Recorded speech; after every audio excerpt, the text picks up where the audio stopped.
በጌታ በኢየሱስ ስም ሰላማችሁ ብዝት ይበል የሚል ወንድማችሁ ከዚህ በፊት ተሳዳቢው አላህ ለምን ስድብ ያስተምራል በሚል ርዕስ ተማምረን ነበር። እዛ ክፍል ላይ አላህ ያጥፋቸው እንደሚል ክርስቲያኖችና አይሁዶችን እንዲሁም አህያ አድርጎ እንደሚናገር እንደዚያች አህያ እንደሚል ሌላው አይሁድን ሰላም ካልክ ከእውነት መንገድ ርቀሃል ተብሎ ስለሚታሰብ የአላህ ቅጣት በአንተ ላይ ይሆናል በሚል እንደሚያስፈራራና ክርስቲያኖችና አይሁዶችን እንዲሁም ሰላምታም እንዳይሰጡ እንደሚናገራቸው ወደ ጠባብ መንገድ ወደሚያስጨንቅ መንገድ እንዲመልሷቸው እየተናገረ እንዳለ አይተን ነበር። የሚገርማችሁ እዛ ክፍል ላይ አንደኛ አህያ ይላል፣ ከዛ ባሻገር ደግሞ አላህ ያጥፋቸውም ይላል። ከዚህ በፊትም በሰራዋቸው ቪዲዮዎች ላይ ስናይ እንደ ደንቆሮ ቁራ ያለች ብሎ ነው ሴቶችን የሚናገር። ከአህያ ጋር ይመስላል፣ ከጥቁር ውሻ ጋር ይመስላል። ለአላህ ስድብ ቅርብ ነው። ዛሬ ደግሞ ነፍሰ ገዳዩ አላህ በሚል ወይም አልሻባብ አሸባሪው አላህ በሚል የዛሬን ትምህርታችን እንቀጥላለን። የመጀመሪያ ጥቅስ አድርጌ የወሰድኩት ቁርአን ምዕራፍ 2 ቁጥር 256 ላይ ያለውን ነው። ሃይማኖትን በመቀበል ላይ ምንም ማስገደድ የለበትም ብሎ ነው የሚናገር። አንድ ሰው እስልምናን ተቀበለ አልተቀበለ ማስገደድ የለባቸውም ብሎ ይናገራል። እች ግን የማታለል ቃል እንደሆነች ወረድ ስንል እናያለን። ትክክለኛው አካሄድ ከስህተቱ ግልጽ ሆኗል። በተውሂድም የሚክድ በአላህም የሚያምን ሰው በእርሷ ውስጥ ምንም መሰባበር የለባትም። ታማኙን እጀታ ጨብጧል፣ አላህም ሰሚ አዋቂ ነው ይላል። እዚህ ጋር ሃይማኖትን በመቀበል ላይ ምንም ማስገደድ የለም ብሎ የተናገረው አላህ እውነትም በፈቃደኝነት እስልምና እንዲቀበሉ ፈልጎ ነው ወይስ አይደለም የሚለውን ሌሎች ክፍሎች ላይ ወረድ ስንል እናያለን። እዛው ቁርአን ምዕራፍ 2 ቁጥር 191 ላይ ከፍ ስንል ወደ ላይ ኪል ደም ነው የሚለው። በመጣባቸው ስፍራ ግደላቸው፣ ካወጡህም ስፍራ አውጣቸው። ስደት ከመግደል እጅግ የከፋ ነው። በተከበረው መስጊድ ላይ አትዋጋቸው፣ ቢሰሩም ተዋጓቸው፣ ይህ የካሃዲዎች ምንዳ ነው ይላል። አስተውላችኋል? ኪል ደም ወይም ግደላቸው ነው የሚለው። እዛ ጋ ማስገደድ የለም እያለ እዚህ ጋ ግደላቸው፣ አሳድዳቸው፣ ስደትን አንሳባቸው ነው የሚል። እንዲሁም ቁርአን ምዕራፍ 9 ቁጥር 29 ላይ እነዚያን በአላህና በመጨረሻው ቀን የማያምኑትን አላህና መልእክተኛው እርም ያደረጉትን ነገር እርም የማያደርጉትን ከነዚህም መጽሐፍትን ከተሰጡት የእውነትን ሃይማኖት ያልተቀበሉትን ተዋጉ፣ ሆነው ጂዚያን በውድ ሆነው እስከሚሰጡ ድረስ ተዋጓቸው ነው የሚለው። ፋይት አንቲል they give the ጂዚያ ምን እንደሆነ እንግዲህ ከዚህ በፊት አውርቻቸዋለሁ። እስልምና እምነትን ያልተከተሉ ለእስልምናው መንግስት የሚገብሩት ግብር ነው። አስገብሯቸው ማለቱ ነው። ተዋጓቸው እስኪገብሩ ለሃይማኖት እስኪገዙ ድረስ አድርጎ የሚባሉትን እስኪፈጽሙ ድረስ ተዋጓቸው ነው የሚል። እንዲሁም አቡ ሁረይራ የተረከውን ስናይ ሳይ ሙስሊም 2167 ላይ የአላህ መልእክተኛ እንዲህ ብለዋል ነው የሚለው። አይሁዶችንና ክርስቲያኖችን ሰላምታ ከማድረጋቸው በፊት አትሳለሙ ወይም ሰላምታ አትስጧቸው። ከእነርሱም አንዳቸውን በመንገድ ላይ ስታገኛቸው ወደ እርሷ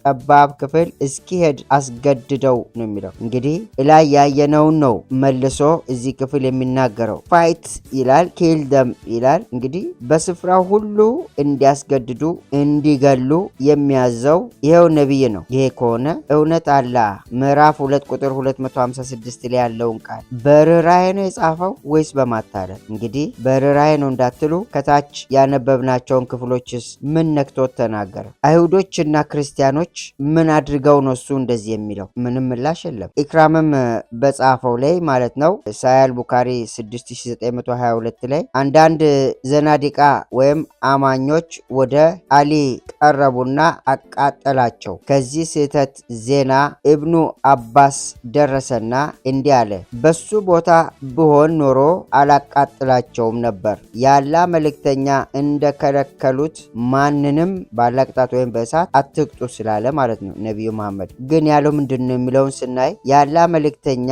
እስላማዊ ሃይማኖትን የለወጠ ከዚያም ግደለው ባለው መሰረት በገደላቸው ነበር ነው የሚለው። ሲያቃጥል ማቃጠል አልነበረበትም ነው። ምን ማድረግ ነበረበት?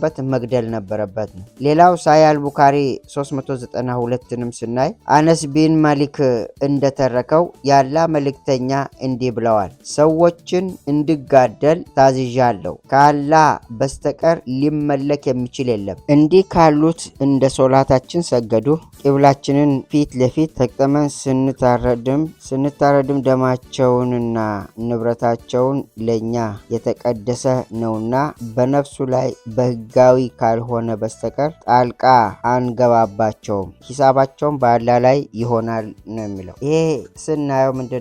አይሁዶች ወይም ክርስቲያኖች በሚጸልዩትና በሚሰግዱት እንደኛ አድርገዋል በማለት እነሱን እንደገደሉ አማርኛው ብዙ ግልጽ አድርጎ አይፈታም። እንግሊዘኛው ምንድነው የሚለው? then their blood and property will be sacred to us, we will not interfere with them except legally, and their reckoning will be with Allah ነው የሚለው እና እንዲገሏቸውና ንብረታቸውና ደማቸው የነሱ እንዲሆን የተናገረው ይሄ የግድያ አዋጅ ነው ነቢዩ መሐመድ እያወጀ ያለው። ሌላው ኢብን አባስ እንደተረከው ሱናን አናሳይ ላይ 4059 ማለት ነው ያላ መልእክተኛ እንዲህ ብለዋል፣ ሃይማኖቱን የለወጠ ግደሉት ነው ያለው ባጭሩ። ላይ ያየነውን እዚሁ ግልጽ አድርጎ ይናገራል። የመጨረሻ ጥቅስ አድርጌ ቁርአን ምዕራፍ 4 ቁጥር 89 ስናይ እነርሱም እንደ ካዱ እንድትክዱ ይመኛሉ፣ ከነሱም በአላህ መንገድ እስከሚሰደዱ ድረስ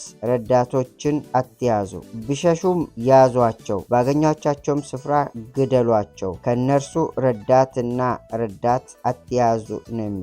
አስተውላችኋል? ክደዋልና ባገኛችሁት ቦታ ግደሏቸው፣ ረዳትም አይኑራችሁ ከነሱ። በሌላ አገላለጽ የቅርብ የምታደርጉት ሰው አይኑር፣ እንደ ሚስት ያለም አይኑር ነው። እዚህ ጋር ያየናቸው 4 እና 5 ጥቅሶችን ስናይ ግደሏቸው ነው የሚለው። ግድያ በመሐመድ እይታ ምንም አይደለም፣ ተራ ነገር ነው። ለዛ የመሐመድ አላህ ሰዎች በሚገደሉት ነገር አይራራም። ለምን ከተባለ ግድያ ለአላህ ቀላል ነገር ስለሆነ፣ የሰው ህይወት ለአላህ ግድ የማይሰጠው ተራ ነገር ስለሆነ እና ምን ትጠብቃላችሁ ሙስሊም ወገኖቼ?